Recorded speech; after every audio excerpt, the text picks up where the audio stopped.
Welcome to Dan Really Likes Wine and a week of 4 new wines that just happen to have crossed my path. They don't have anything in particular in common other than the fact that I like the look of all of them, and they've all been dropped off either by an estate or a PR firm who thought Dan might like these, and I reckon I might too, which is why I'm having a run through them, starting with a wine that comes from an estate that I've spent a lot of time at but not drinking this particular wine from. The estate is Paul Cluver, and the wine I've spent most time drinking, not surprisingly, has been their Seven Flags Pinot Noir, closely followed by their Seven Flags Chardonnay.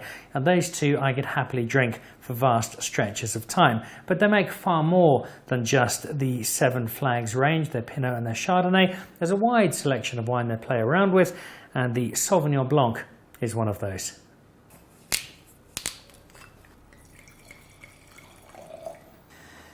Now look at that, you'd be forgiven for thinking this could be a Cup Classique, all of those bubbles.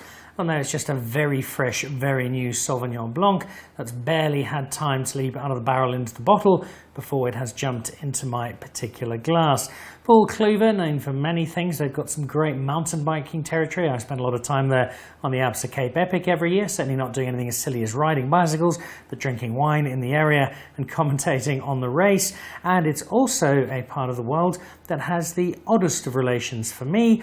Paul Cluver's brother August used to live in the same street as me when I lived in Parkhurst in Johannesburg until last year, and he and my wife got together to fight off a nefarious property developer trying to take over part of our street. So I've got a soft spot for Cluver's as a whole, especially when they do very kind things like sending me a bottle of their new Sauvignon Blanc.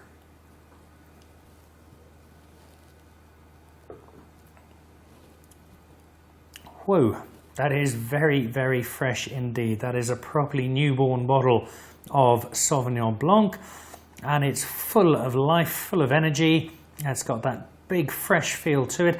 I'd probably give it a little longer just to let it settle a bit, but from what you're drinking here, this could be a nice addition to your summer collection of Sauvignon Blancs. It's got a great energy to it, and like so much of the Paul Cluver wine, it's just really nice to drink. From the lightest of white wines, and that was as pale as anything you'll see on Dan Really Likes Wine this year, to a red wine that's usually fairly pale itself, a Pinot Noir, and this from Broad Valley. And it's a wine with a really lovely story. David and Lee Kretzmer used to be up in Kimberley, and while we've had some wine recently from Uppington or thereabouts on the show, I'm not sure Kimberley is a hotbed of viticulture, and perhaps that in part is why David and Lee decided to leave. They moved down to the Overberg instead, bought themselves a parcel of land, and after kicking off with some olives, decided wine was the way to go. And in 2014, they brought out their first vintage of their Pinot Noir. 2015 is the one we have here. Some Chardonnay's just gone in as well, which I believe is a very exciting prospect. But this is the one I'm trying, only 2,500 bottles. So by my calculation, I've got 4% of them.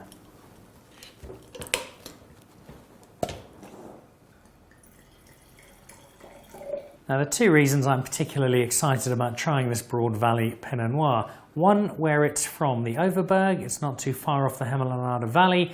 It is Pinot Noir country extraordinaire in South Africa. The terroir and the climate are perfect for this particular grape. And then it is the assistance.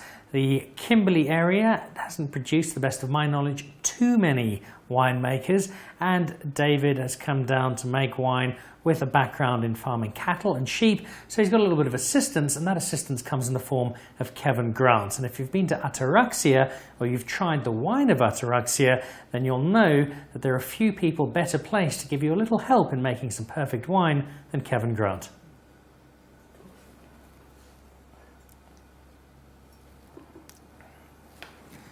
Now what you're watching is the final edit of this week's show, which means you haven't seen the 6 takes that went before, as I tasted this and tasted it again and again and again and again and again, because it is lovely. This is a terrific Pinot Noir. That whole Hemel Valley, as we've said many times before on this show, is doing such great things with this particular grape, and here we have a lovely addition. The guiding hand of Kevin Grant, coupled with a very passionate couple who've come down to make a new home in the Overberg and make some wine, has translated into a Pinot Noir that's going to join that list of ones you really want to look out for when you're in that Hemelanada Hermanus space. It's delightfully light, but without losing out on the substance. The colouring is terrific, and it is an excellent example of Pinot Noir.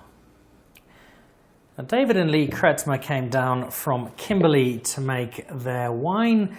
Here's wine made in somewhere arguably even stranger for wine than Kimberley, and the grapes are actually from there, not just the people making the wine.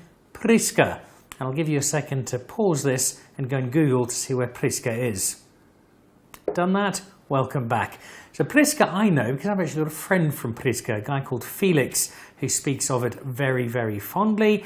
And many people speak fondly of Prieska. I'm just not sure many of them have spoken of it in wine terms, at least not until now, because there's a farm in Prieska that is owned by the Coetzee family. And it's a part of the world up near the Orange River where plenty of grapes are made, but they normally head in the direction of raisins or sultanas, possibly some table grapes, not necessarily wine, and certainly not until now the kind of high-end wine that you might expect from a boutique vineyard. But this is exactly what they are producing now in Prieska, and it's a guy called Bertie Coetzee. You might know him as a rock star, part of Zinkplat. Google that one as well. Afrikaans rock star turned winemaker. Very authentic, very committed to the environment, very committed to beards, and very committed to making some terrific wine out of Prieska. Had a look at the area, had a look at what he thought would work, came up with two particular grapes. One of them was Petit Verdot, and the other, the one I'm about to try, some Tannat.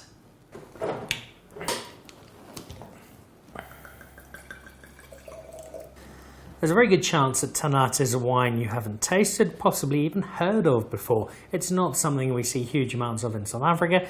If you really want to see Tannat, although it stems like so many grapes from France, head to Uruguay, where it's particularly popular, either on its own or often used with Pinot Noir and Merlot in a blend. Also California, starting to see a lot more Tannat come out of California. So there's your three big areas then: Uruguay, California, and Prieska.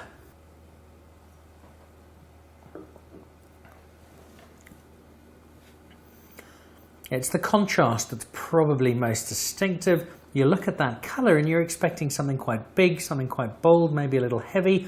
This is actually surprisingly light. And it's also surprisingly good, not just because it comes from Prieska, which is not up there with a Bordeaux or a Stellenbosch as a recognised global wine area, but also because of what this wine goes through. The grapes are grown in Prieska, but the wine's actually made by Lucas van Locherenberg in Stellenbosch, which means these are loaded onto a van and sent 8.5 hours down the road to Stellenbosch. So an 8.5 hour journey in what's probably some warm conditions before the hands of Lucas van Locherenberg can work their magic. And that's what this wine has to go through to get to its final destination. But that destination, which is my glass in this particular case, is a very welcome one, and it's a journey that has been made most successfully. And then our last wine of this week, and as you can see, it's well hidden in paper. Before I reveal what the surprise is, here's what came with it. This is delightfully old school, a handwritten note. And you don't get those very often anymore. And it's a note from Wijnand Lachlan himself, and it relates to the new Keldermeester Verzameling range. Dear Dan, thank you so much for taking the time out of your busy schedule to taste the wines in my new Keldermeester Verzameling range. I am super excited about them. Hope you are too. Best regards, Wijnand Lachlan. And this is from Lanzerac. Lanzerac been through some challenges over the last little while, and it's a trio of wines. There's a dessert wine that's come through, there's a Malbec, and then there's this one, and this one really interested me because it plays around with the history of what we know as South Africa's definitive grape, in terms of the one we call our own, the Pinotage, which came from Pinot Noir and Cinsault. So rather than create a Pinotage, what Wijnand has done is gone back and blended a Pinot Noir and a Cinsault to see what he's got. And the result is a wine that he calls the Prof.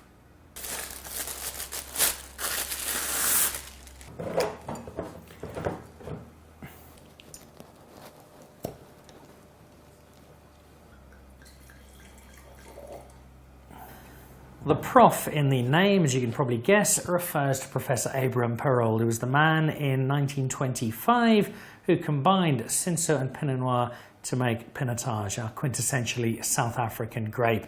So it's a tribute to the Professor, but it's also an attempt to see exactly what his mind space was when he decided to put these two grapes together.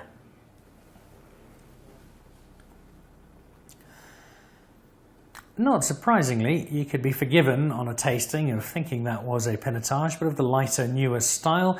The combination of that Cinsault and Pinot Noir, both very light grapes in themselves, has been perfectly matched, and this is a very subtle, very understated wine. It's not that heavier style Pinotage type of wine that we're not seeing quite so much of anymore. This is a lighter, gentler, more easygoing type of wine, and the combination has come through quite nicely. There's a playfulness to it, and I think the Professor would quite like to sit down and try a glass of Wynand Latteran's creation.